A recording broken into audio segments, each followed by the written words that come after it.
마인드 그룹의 힘을 깨달은 나폴레온 힐과 앤드루 카네기. 나폴레온 힐은 고전이 된 그의 저서 성공의 법칙에서 마스터마인드 그룹을 공동의 확실한 목적을 위해 완벽한 조화를 이루며 적극적으로 함께 일하는 둘 또는 그 이상의 사람들이라고 정의했다. 마스터마인드 그룹에는 이 간단한 표현 이상의 것이 있지만 시작으로서는 좋다. 나폴레온 힐은 이 모임을 성공을 위한 비결 가운데 하나로 여겼다. 그러나 힐이 이런 개념을 처음 고안한 것은 아니다. 또 어떤 사람들은 마스터마인드 그룹이 힐의 멘토인 역사적인 거물 앤드루 카네기에서 시작되었다고 믿는다. 그러나 이 모임은 그보다 훨씬 오래전부터 존재했다. 가난한 스코틀랜드 출신의 이민자 소년에서 세계적인 부자로 일어선 카네기는 피츠버그 전신국에서 전신 배달부로 일할 때 마스터마인드 그룹의 힘을 알아챘다. 그는 힘들고 단조로운 공장 인부 생활을 떠나 1849년 오라일리 전신회사에서 일을 얻었다. 그 일을 하면서 상인과 제조업자, 은행가 등 여러 사업가의 막후 거래를 직접 보게 되었다. 어린 앤드루 카네기는 곧 피츠버그에서 이뤄지는 상거래에 대해 그 누구보다 더 많이 알게 되었다. 정보들을 직접 배달한 덕에 사람들의 재정 거래와 동업관계, 사업 계획들을 알았다. 또한 도시 내 주요 사업체들의 신용등급, 물품과 서비스 주문, 가격과 조건도 알았다. 17세가 되자 카네기는 사업 관련 교육을 받았고 비즈니스에서 협력관계의 중요성을 알게 되었다. 그는 최고의 자리에 오르기까지 항상 자기보다 지식이 더 풍부한 사람들과 함께했다. 많은 사람이 첫 마스터마인드 그룹이 시카고의 빅 식스였다고 주장한다. 이 그룹은 1920년대에 형성되었다. 당시 그들의 연간 수익 총액이 2,500만 달러였다. 지금 시세로 연수익이 약 5억 6,900만 가량 된다. 이들 중 고등교육을 받거나 본래 재정적으로 넉넉했던 사람은 단 한 명도 없었다. 모두가 기초자본 또는 큰 대출 없이 자수성가했다. 그들 중 옐로우캡의 오너인 두 사람을 제외하고 아무도 법적 파트너십을 갖고 있지도 않았다. 그들은 오로지 자신들의 아이디어에 피드백을 받기 위해 그룹을 만들었다. 때때로 비상시에는 서로 재정적 도움을 주었다. 카네기 또한 자신의 경영팀을 마스터마인드 그룹으로 간주했다. 그러나 이것이 카네기의 첫 모임은 아니다. 그는 소년이었을 때도 한 모임에 속해 있었다. 친구들 4명과 웹스터 문학회를 조직해 그날의 쟁점들을 놓고 토론했다. 1850년대에는 오리지널 6라는 새로운 그룹을 만들었는데 이 조직은 유럽 여행 길동무 그룹이 되었다. 후에 뉴욕으로 이사한 그는 몇 가지 살롱 모임에 참여해 교양을 더 쌓았고 개인적이고 사업적인 네트워크를 더 확장했다. 하지만 이 모임의 개념은 수백, 아니 수천 년 전으로 거슬러 올라간다. 자문단을 둔 세계적 리더들은 알렉산더 대왕 시대까지 거슬러 올라간다. 소크라테스의 신봉자들, 예수의 제자들도 마스터마인드 그룹이라고 말할 수 있을 것이다. 고대 역사를 생각해보면 마스터마인드 개념의 창시자로 어느 한 사람을 특정하기란 불가능하다. 분명히 말해 나폴레온 힐이나 앤드루 카네기는 마스터마인드 그룹을 활성화하는 데 기여했지만 그 개념을 처음 고안하지는 않았다. 미국의 헌법 제정자들 역시 마스터마인드 그룹이었다. 예를 들면 벤저민 프랭클린은 국민으로서의 삶을 사교적 삶과 섞는 것을 좋아했고 그 두 삶을 활용해 기꺼이 비즈니스로 확장했다. 이러한 접근 방식으로 1727년 가을 젊은 노동자 클럽을 만들었다. 그것은 가죽 앞치마 클럽이라 불렸고 공식적으로 준토라는 별칭이 붙었다. 프랭클린이 결성한 이 소그룹의 구성원은 그들만의 신사 클럽을 가진 사회적 엘리트들이 아닌 진취적인 상인과 장인들이었다. 그들은 서로의 성공을 위해 도왔다. 이 젊은이들은 매주 한 번씩 저녁에 모여 그날의 주제들을 갖고 토론했다. 책이나 소매상, 친구들을 서로 소개했다. 철학이나 도덕, 경제, 정치와 관련된 주제들을 놓고 토론하면서 자기를 발전시켰다. 이 모임은 40년간 지속되었고 결국 미국 철학 공동체의 모태가 되었다. 프랭클린은 자서전에 준토 모임에 대해 이렇게 묘사했다. 미리 언급했어야 했는데 작년 가을에 나는 재주 많은 지인들과 상호 발전을 위해 모임을 하나 결성해 준토라 이름 지었고 매주 금요일 저녁에 모임을 가졌다. 모임의 규칙은 모든 회원이 돌아가면서 윤리나 정치, 자연 철학과 관련해 어느 한 주제를 정해 토론할 질문을 하나 이상 만들어 오는 것이다. 그리고 석 달에 한 번 원하는 주제를 놓고 에세이를 써서 읽는다. 토론은 의장의 인도하에 논쟁이나 이기고자 하는 욕망 없이 진리를 탐구하는 진실한 마음으로 진행하는 것으로 했다. 그리고 흥분하는 경우를 예방하기 위해 긍정적 의견이나 직접적으로 반박하는 표현은 전부 금지했고 소에게 벌금을 부여했다. 이 참신한 준토의 결과는 오늘날에도 분명히 나타난다. 준토로 인해 우리의 첫 도서관, 지원제 소방대, 최초의 공공의료기관, 경찰서, 포장도로, 펜실베니아 대학이 나왔다. 당신은 마스터마인드 그룹 모임이 실제로 어떻게 진행되는지 궁금할 것이다. 모임에서 이뤄지는 실제 상황을 그대로 표현하면 개개인의 프라이버시를 침해할 테니 가상의 상황을 보여주겠다. 어떤 식으로 모임이 진행되는지 다음 내용이 감을 잡게 해줄 것이다. 마스터마인드 그룹은 레스토랑의 한 방에서 직접 대면 모임을 가진다. 모임은 물론 전화나 인터넷을 통해 진행할 수도 있다. 정오가 되면 회원들이 모임 장소에 나타난다. 회원들 모두가 정시에 도착하는 것이 이상적인데 그런 일은 매우 드물다. 그래도 서로를 존중하는 의미에서 12시 반에 바로 모임을 시작하기로 합의했다. 정오에 도착해서 30분간은 서로 교제하고 음식을 주문하고 각자 노트를 정리한다. 그룹 구성원은 5명이 딱 좋다. 구성원이 너무 많으면 각 사람에게 동일하게 시간을 배분하기 어렵다. 진행자가 모임을 시작하면서 누가 먼저 발언하겠는지 묻는다. 회원들은 15분 이내에 자기 의견을 말하고 원하는 것을 요청하기로 합의한다. 각자에게 할당되는 시간을 제한하면 집중하게 하는 효과가 있다.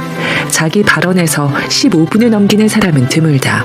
모임이 제대로 진행되도록 모두에게 보이게끔 테이블 중앙에 시계를 둔다. 첫 번째 사람이 시작한다. 이번에는 들소 목장을 소유한 사람이 첫 번째로 말한다. 이번 주는 매우 흥미진진했습니다. 몇 달째 비가 내리지 않아 들소들에게 마실 물이 필요했죠. 트럭으로 물을 나르고 있지만 여러분이 기도를 하든 기우제라도 지내주면 도움이 될 것 같습니다. 목장 주인이 이야기하는 동안 회원들은 모두 미소 짓는다. 사업을 더 많이 알릴 필요를 느끼고 들소들을 시장에 내놓는 방법과 관련해 아이디어를 찾고 있습니다. 새 명함을 만들고 드디어 홈페이지도 개설했습니다. 하지만 아직은 그다지 반응이 없는 것 같습니다. 그는 몇 분 더 시간을 가지며 자신의 사업과 필요한 것들을 설명했다. 가족과 몇 가지 개인적인 이야기도 조금 했지만 명백히 사업에 대해 중점적으로 말했다. 마지막에는 회원들의 의견을 묻는다. 회원 중에서 큰 광고 에이전시에서 일하다가 현재는 고객들의 광고물을 만드는 한 여자가 제안한다. 콘테스트를 열어 상품을 알리는 것을 생각해 본 적이 있나요? 목장 주인은 없다고 대답한다. 여러 가지를 해볼 수 있어요. 들소의 무게 알아맞히기 콘테스트 같은 것을 해서 맞히는 사람에게 상품으로 들소 고기를 주는 거예요. 또는 간단한 복권 같은 것을 만들어 당첨자들에게 들소를 줄 수도 있고요. 그런데 나는 콘테스트를 여는 것과 관련해 법적 사항을 전혀 모릅니다. 분명 관련 법이 있을 텐데요. 세탁소를 운영하는 또 다른 회원이 끼어들어 말한다. 손님 중에 변호사가 있어요. 그가 관련 법을 아는지 아니면 도와줄 만한 사람을 아는지 물어볼 수 있어요. 원한다면 그의 명함을 드릴게요. 목장 주인은 그룹의 다른 회원들이 아이디어를 낼 때 귀 기울여 듣는다. 조언을 받아 적는다. 그에게 주어진 15분이 끝나자 회원들에게 감사하다고 말한다. 다음 회원이 15분간 말하기 시작한다. 나는 지금 소설을 쓰고 있어요. 잘 되고 있지만 때때로 내가 하는 일에 대해 의심이 들어요. 그만두고 진짜 일자리를 얻어야 할까? 내야 할 각종 고지서가 있고 소설이 성공하리라는 보장도 없잖아요. 시간을 낭비하는 건 아닌지 모르겠어요.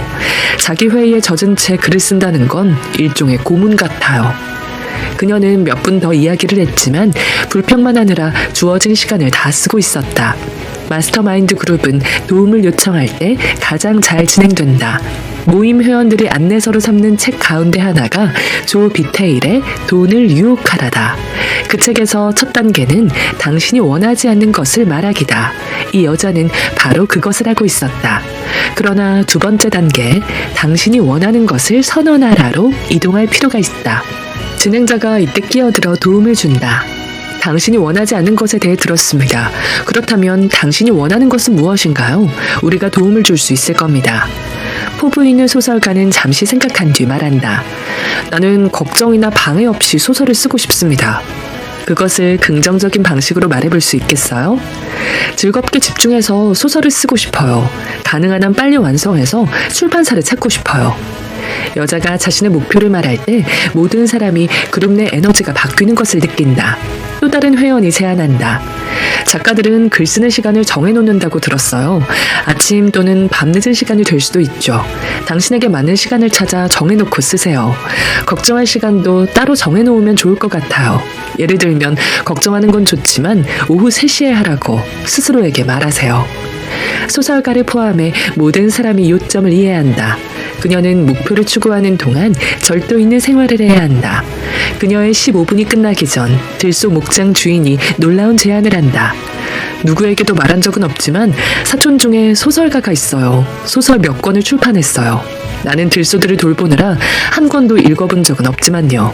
그의 전화번호를 알려줄까요? 어쩌면 그에게 에이전트가 있을지도 몰라요. 소설가가 활짝 웃으며 말한다. 네, 그 정보에는 돈을 지불하고 싶군요. 제게 그만한 돈이 있다면 말이죠. 이 정보는 무료입니다. 목장 주인이 말한다.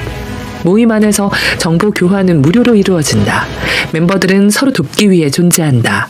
물론 그룹 내 멤버가 다른 멤버의 상품이나 서비스를 구매하길 원할 때 할인해 줄 수는 있다. 그러나 정보 교환은 서로 지지하는 의미에서 무료로 이뤄진다. 또 다른 멤버가 이야기할 준비를 한다. 나는 살을 빼려고 합니다. 마스터마인드 그룹은 보통 사업 성공에 초점을 맞추지만 때때로 멤버들은 그 외에도 성공하고 싶은 분야의 문제를 내놓기도 한다. 담배를 끊거나 애인을 구하거나 건강해지기 위해 도움을 요청하는 일이 드물지 않다. 여기서도 그룹 내 합의에 따른다. 이 가상의 그룹에서 남자는 건강해지기 위해 조언을 구한다. 몇 분간 그의 이야기를 들은 뒤 한 멤버가 중요한 질문을 한다. 다음번 모임 때까지 목표에 도달하기 위해 무엇을 할 것인가요? 과체중인 남자는 잠시 생각한 뒤에 대답한다. 오늘 다이어트 방법을 조사해서 마음에 드는 한 가지를 택할 겁니다. 내일 아침에 그 방법으로 다이어트를 시작해 다음 모임 때까지 최소 1파운드를 감량하겠어요. 멤버들 모두가 반응한다. 남자의 명확한 목표는 성취 가능해 보이고 목표를 말하는 남자도 신뢰할 만하다. 이 모임에서 멤버들이 다음 모임까지 무엇을 할 것인가 말하는 것은 중요하다. 모임에서 공개적으로 말함으로써 멤버들은 방향을 얻고 다른 멤버들의 지지를 받으며 책임감을 갖는다. 목표를 말하는 데는 단 1분이면 족하다. 이후 목표는 그룹 멤버들의 피드백을 듣고 다듬어져 성공으로 가는 강력한 확언이 된다. 이 가상 모임은 계속돼 모든 멤버가 각자 15분씩 자기 이야기를 나눈다. 공식 모임이 끝나도 사람들은 더 머물며 교제할 수 있다. 그러나 보통은 바쁜 일정 때문에 떠나는 경우가 많다. 모임의 형태는 다양할 수 있다는 사실을 기억하라. 가령 체중 감량만을 목표로 할 수도 있다. 조는 그런 성격의 마스터마인드 그룹에 참여해 80파운드를 감량했다. 그 그룹의 이름은 체중 조절을 위한 정신적 강인함 학원이었다. 확실히 한 가지 결과에 집중한 그룹이었다. 이 그룹은 매주 수요일 정오에 전화로 모임을 진행했다. 15명이 참여했다. 그들은 미국 전역과 심지어 영국에서 전화했다. 이 마스터마인드 모임에서 진행자는 모임을 정시에 시작해 정시에 끝내도록 확실히 하고 진행이 유지되도록 노력했다. 진행자는 사람들에게 전화를 걸어 그들이 어떻게 하고 있는지 묻고 만일 다이어트나 운동을 게을리했다면 지적했다. 다시 말하지만 당신의 그룹은 당신이 원하는 어떤 성격의 그룹도 될 수 있다. 지적하는 말조차 감정적이지 않다. 논쟁하는 것과 목표에 대해 직설적인 질문을 하는 것은 다르다. 모든 그룹은 지지하는 마음이 중심이다. 거듭 말하지만 모임은 당신이 원하는 어떤 형태든 취할 수 있다. 체중 감량 그룹은 한 가지에 확실히 집중했다. 물론 모임은 열려 있었지만 체중 감량이라는 하나의 목표를 위해 모였다. 모임에서 멤버들은 각자 15분 내외로 시간을 가질 수 있다. 우리는 2005년 12월 조의 생일을 축하하기 위해 그의 집에서 모였다. 그날은 생일 파티를 하기 위해 각자 단 5분 동안만 자기 이야기를 하기로 정했다. 우리는 각자 적어도 20분씩 이야기하는 것에 익숙했지만 조가 시간을 쟀고 모두 시간 제한을 알고 있어서 5분 이내에 자신의 이야기를 끝냈다. 시간 제한에 동의하면 그 시간 안에서 할 수 있다. 모든 그룹은 서로 다른 삶을 사는 다양한 사람들이 모여 서로를 지지한다는 본질을 갖고 있다. 사람들마다 살아온 배경이 다 다르기 때문에 당신은 다음 해법이 어디서 나올지 또는 어떤 모습일지 결코 예측하지 못한다. 그리고 여럿이 모인 집단이기 때문에 한 개인의 에너지보다 훨씬 강력한 에너지가 작용한다. 이것이 모임의 마법이다. 모임을 결성하면서 먼저 정해야 할 것 중 하나는 개인적으로 무엇을 얻기를 원하는가다. 가능한 한 구체적으로 정하라. 돈을 더 많이 벌고 싶다. 또는 유명해지고 싶다와 같이 모호하게 정하지 말라. 구체적으로 정하라. 당신은 무엇을 원하는가?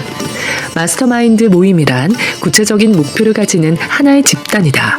만일 당신이 사람들과 만나 그저 명함만 주고받는다면 그 그룹은 지원이나 인맥을 쌓는 단체일 수 있지만 마스터마인드 모임은 아니다. 모임의 멤버로는 무엇보다도 동기부여가 확실히 돼 있고 목표 지향적이며 긍정적인 사람들을 원할 것이다. 불평이 많고 감정적 지원을 더 원하는 사람들은 피하라. 그들은 그룹의 힘을 계속 소모하기만 할 것이다. 그렇다고 해서 마스터마인드 모임이 지원하는 성격이 없다는 뜻은 아니다. 지원단체의 성격을 가질 수 있다. 우리의 모임도 분명 그렇다. 그러나 누구나 기회가 왔을 때 말만 하고 행동은 취하지 않는 사람들을 끌어들이고 싶지는 않을 것이다.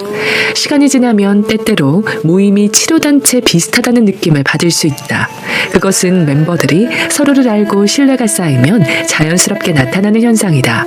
우리는 한 해를 함께하면서 모임을 통해 각 사람이 겪는 다양한 위기들을 다루면서 모두 도움을 받았다. 그러나 나는 부정적 성향의 한 사람이 좋은 그룹을 완전히 망가뜨리는 상황을 직접 경험하기도 했다.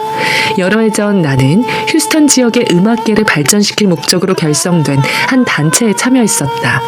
모임 때마다 회원들은 자신들의 온갖 문제에 대해 불평하고 남을 탓하기만 했다. 그 단체의 리더 중에 좋은 사람도 몇 있었지만 한 사람은 징징거리기만 했다. 다른 사람들이 어떤 제안을 해도 대부분 부정적으로 받아들였다. 그 사람은 음악 산업의 현실에 매우 분노했다.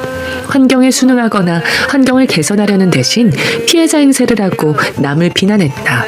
설상가상으로 거나하게 술에 취한 채 나타나기도 했다. 그 사람이 있으면 단체 내 화합이 이루어지지 않았다. 결국 그 회원을 모임에서 내보내기 위해 다소 극단적인 조치를 취했다. 그렇게 하고 나자 단체는 변화되었고 매우 긍정적인 일들이 생겼다.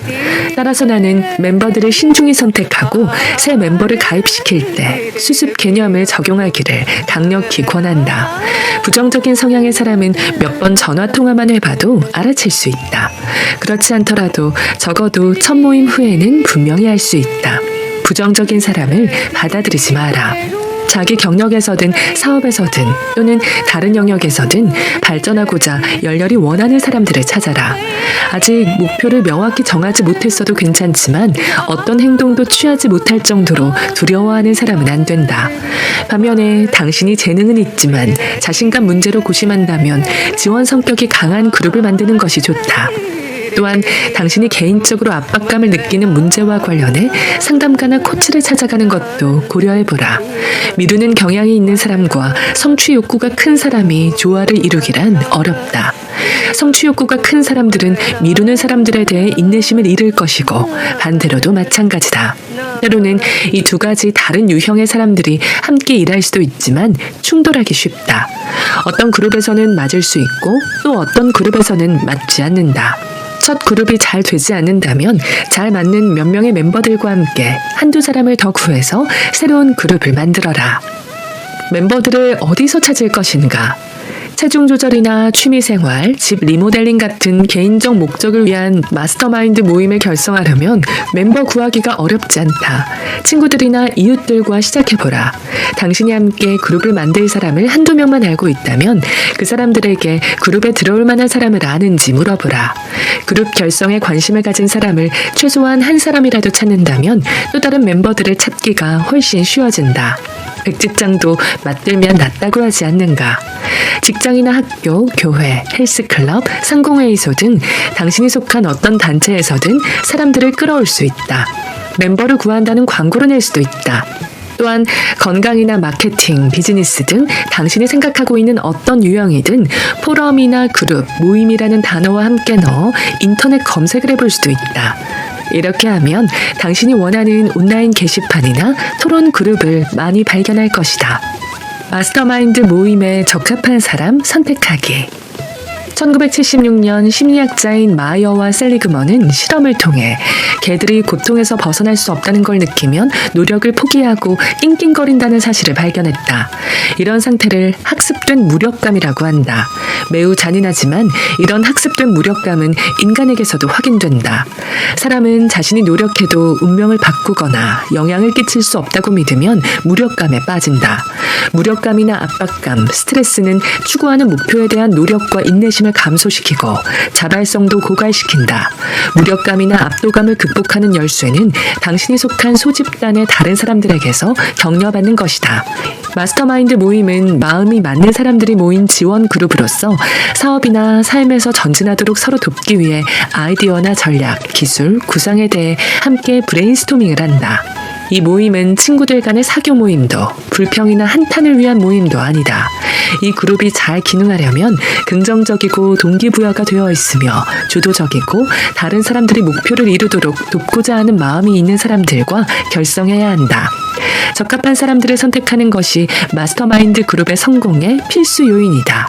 이때 고려해야 할 몇 가지 기준은 다음과 같다. 첫째, 말보다 행동하는 사람을 선택해라. 모임에서 어떤 일을 해야 하고 자신은 무엇을 할 수 있다고 말하면서 행동은 취하지 않는 사람은 소용이 없다. 말만 하고 행동하지 않으면 무력감만 생긴다. 다시 말해 변화가 일어나지 않기 때문에 정체감만 강화된다. 대신에 멤버들이 결과를 기록하고 하겠다고 한 일은 실제로 하게끔 확실히 하라. 둘째, 거머리 같은 사람이 아닌 무는 사람을 선택하라.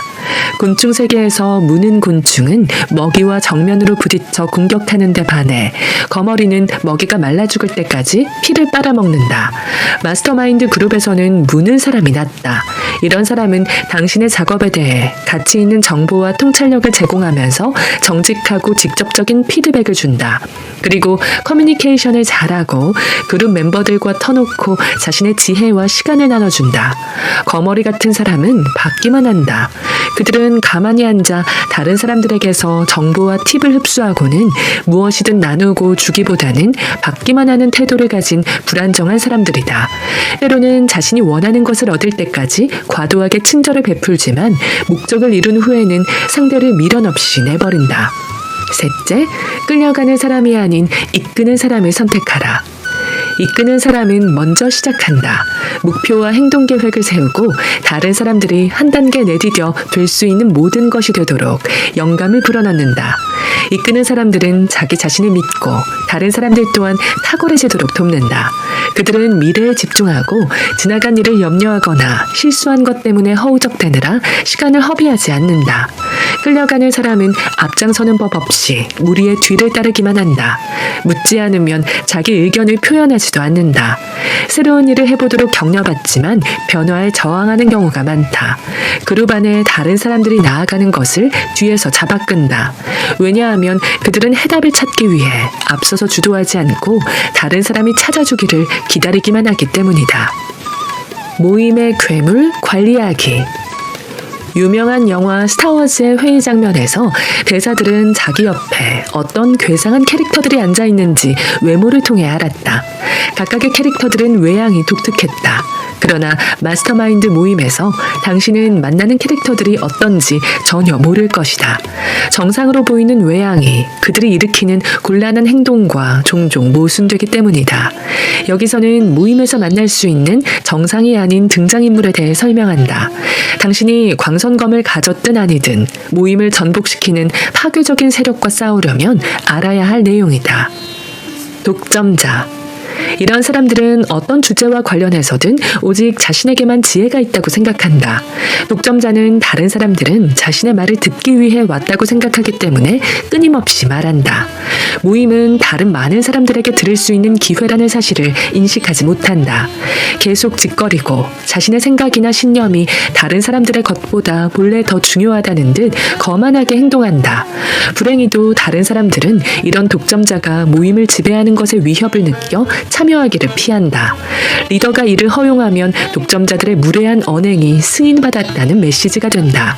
리더 또는 다른 멤버들이 다른 사람들의 말을 관심 있게 들음으로써 이런 독점자 유형의 사람들에게 다른 사람들 또한 듣고 말할 수 있다는 사실을 상기시켜야 한다. 주제에서 벗어난 말을 많이 하는 사람. 이러한 사람은 모임의 대화 주제를 가로채 관련 없는 이야기로 새나가게 한다. 그래서 어느 순간 안건에 없는 다른 화제로 이야기하게 된다. 이때 리더가 알아채고 대화의 중심을 다시 주제로 돌리는 능력을 발휘하는 것이 생산적인 모임에 매우 중요하다. 우리가 나누던 주제를 다시 확인합시다. 라고 말하는 것이 정상 궤도로 돌아가는 좋은 방법이다. 대안으로 주제와 상관없는 이야기는 피합시다. 라고 말할 수 있다. 이렇게 말함으로써 주제에서 벗어난 이야기를 하는 것은 그룹의 목표와 상반되는 행동이라고 명시한다. 선의의 비판자. 솔직히 말해 대부분의 모임에는 이런 사람이 꼭 한 명은 있다. 이런 사람은 반대자 역할을 맡는 것을 즐기는 것 같다. 어떤 주장이 나오든 이런 사람은 반대편의 관점을 취하는 것에 매우 기뻐한다. 그에게는 이것이 일종의 스포츠다. 자신이 취한 입장이 인기가 없을수록 그는 도전하는데 더욱 흥미를 느낀다. 그는 종종 이렇게 말을 시작한다. 단지 토론을 위해서 하는 말인데 저는 반대 입장이 맞다고 생각합니다. 어떤 문제에 대해 집단 수능 사고를 피하고 다양한 관점에서 보는 것은 가치 있는 일이지만 선의의 비판자 역을 자처하는 사람은 모든 주제, 모든 토론, 모든 대화에 무조건 반대하는 기법을 적용한다. 그룹의 안건을 꼭 붙들고 마음을 편하게 가져라. 그러다가 시간을 잡아먹을 수 있기 때문이다. 좋은 리더는 이런 사람의 비판 능력을 칭찬하면서 주어진 시간을 허비하는 것은 부적절하다고 지적할 수 있어야 한다. 냉소적인 사람. 최악의 비관론자인 냉소적인 사람은 부정적인 성향에서 최고 수준이다. 효과 없을 거야 라는 말을 아주 잘하며 어떤 제안을 하든 끌어내리고 패배시키는 일에 능하다. 될 수 없어. 절대로 안 팔릴 거야. 전에 해봤는데 실패했어. 이처럼 그들의 모토는 안 된다고 말하는 것이다. 이런 사람들에게는 반대로 일이 될 수도 있다고 생각해보라는 도전을 주라. 일반적인 갈등 해소 방법을 사용해서 그들이 다른 편의 관점을 자신들의 입장인 듯 수용해보라고 요청하라. 태도가 애매한 사람. 분석 불능으로 유명한 이런 유형의 사람은 결정을 내리지 못한다. 의사결정을 내려야 함에도 수많은 논거를 가지고 갈등하느라 결단을 내리지 못한다. 이들의 우유부단함은 비판자나 냉소자 등 다른 사람들에게 빌미를 제공한다. 자신이 틀릴까봐 아니면 누군가의 반대에 직면할까봐 또는 공적으로 표현하는 것을 두려워하는 사람들은 그룹이 성장하지 못하게 하는 걸림돌이다. 이들이 행동을 취하게끔 하라. 이들에게 선택권이 있고 그것을 사용하도록 초대받았음을 상기시켜라. 해당 문제에 대한 이들의 의견을 묻고 분명히 드러내게 하라. 아첨꾼. 모든 모임에는 이런 사람이 꼭 한 명쯤 있다. 상사나 모임의 리더 또는 실세에게 환심을 사기 위해 비상한 노력을 하며 아부하는 사람 말이다. 아첨꾼은 자신의 진짜 감정과 상관없이 다른 사람의 비위를 맞추고 굽실거리느라 몹시 바쁘다. 그러나 궁극적으로 이들의 의도는 뻔히 드러나고 앞으로의 행동이 예측 가능하다. 이런 사람들의 의견을 다른 사람들의 의견보다 먼저 묻는 것이 좋다. 판도라의 상자를 여는 사람. 이런 유형의 사람은 감정적이거나 민감한 문제 또는 뜨거운 쟁점에 제동을 건다. 모든 모임에는 신경을 건드리고 감정적 반응을 유발하며 그룹을 진창에 빠뜨리는 재주가 있게 마련이다. 이런 사람들은 모임 전체를 불만과 반감, 종종 분노를 유발하는 곳으로 만들어버린다. 한번 이런 문제가 터지면 이전 상태로 되돌리기 어렵다. 급여나 승진 또는 개인의 스타일에 관한 논쟁은 종종 문제를 일으켜 모임을 완전히 장악한다. 설상가상으로 몇몇 장본인은 이미 결론이 난 문제들을 다시 제기하기도 한다. 가장 좋은 해결책은 모임의 리더가 그 문제는 다시 거론하지 맙시다 라고 단호히 말하는 것이다. 또는 문제가 생기면 그때 다시 얘기합시다. 괜히 벌집을 건드릴 필요는 없습니다 라고 말하며 특정 주제에 대해서 언급을 금지한다. 공격하는 사람. 이런 사람들은 어릴 때 약한 아이들을 괴롭혔을 것이다. 어른이 되었지만 철이 안 든 것이다. 공격하는 유형의 이런 사람들은 부정적인 시각에 개인적 공격을 교묘히 섞어 다른 사람의 아이디어에 격렬히 도전한다. 다른 사람들의 감정이 상하는 것에 아랑곳하지 않고 다른 사람들의 아이디어에 대립하고 순리에 역행한다. 슬프게도 그들은 자신들이 공격하고 있다는 사실조차 알아채지 못할 때도 있다.